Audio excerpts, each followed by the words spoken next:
Well, hello there, and what a joy to have each one of you come on this page. My name is Thomas, and we're going to do a series of talk, and this series are called as Thought for Growth. In fact, the series of talk is going to be on the topic called as freedom. So the first topic is going to look at what freedom does really mean to each one of us. Is freedom only physical, or there's another component to freedom in itself? In fact, if you are first time on this page, do not forget to like the page and follow the page as well. And I hope you would thoroughly enjoy the series as we unpack the very concept of freedom. Thank you. Well, today is another beautiful day in the life of the Indian countrymen as we celebrate independence. Independence from the British Raj who ruled over us.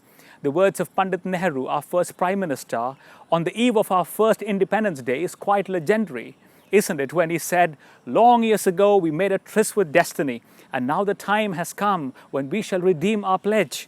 At the stroke of the midnight hour, when the world sleeps, India will rise to life and freedom."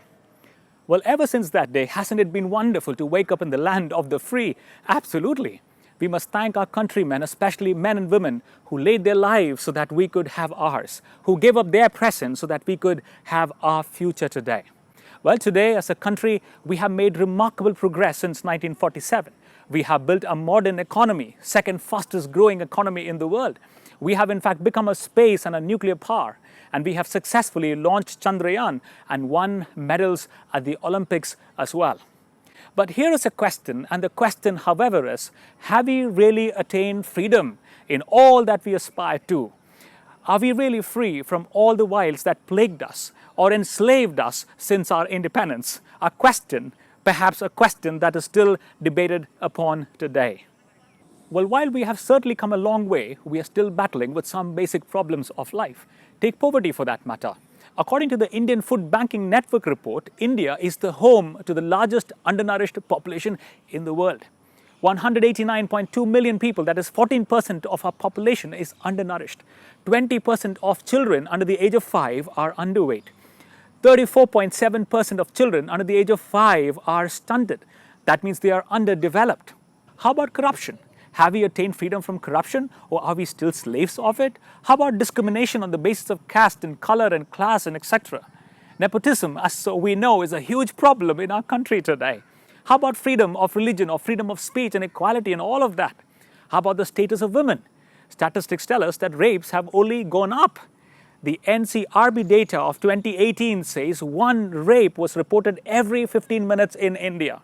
Down to Earth reported in 2018 that India witnessed one of the largest female infanticide incidents in the whole of the world.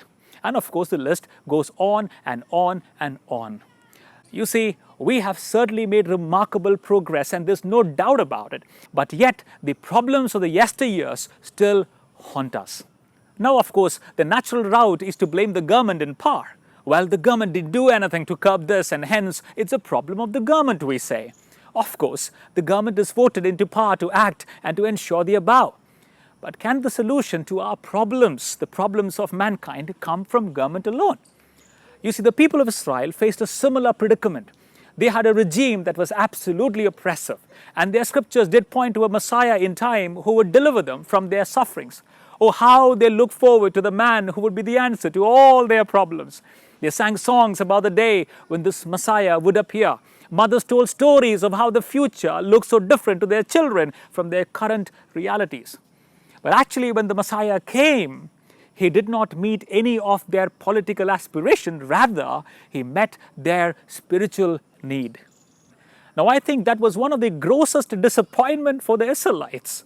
As a matter of fact, the very disciples of Jesus who sat with him and learned from him asked him a poignant question later on, which actually gives us a glimpse into their own confusion. Now, this happens after the death and the resurrection of the Lord himself.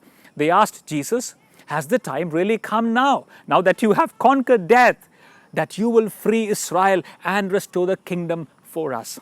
You see, for Jesus, the spiritual man was far more important than the mere physical man. Well, don't get me wrong here. He did not discount the physical at all. In fact, when he decided to visit us in a form, he took the very physical form. He became a man.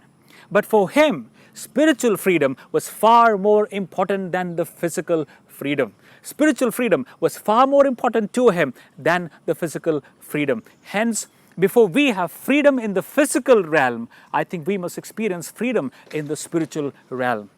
You see, the problem of corruption is, after all, the problem of greed, isn't it? The problem of poverty is, after all, the problem of indifference. When the world leaders actually met in Davos, Switzerland in 2020, they prepared a report which said the annual income of world's 100 richest people could end poverty 4 times over. It's a problem of indifference. The problem of discrimination or religious inequality is but the problem of the belief that not all are equal, hence the less fortunate can be abused and taken advantage of.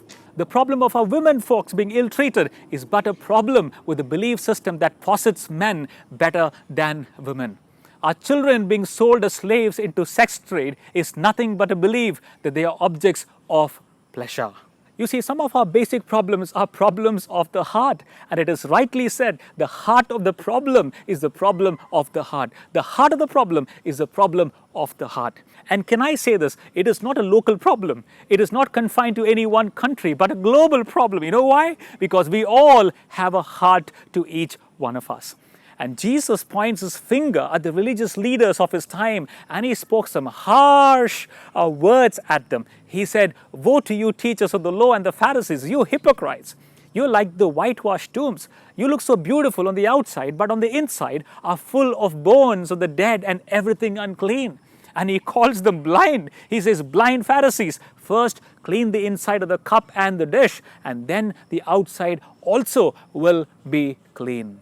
Hence, I think if the problem is within, then the real transformation must be the transformation from within, and that is the transformation of each one of our hearts.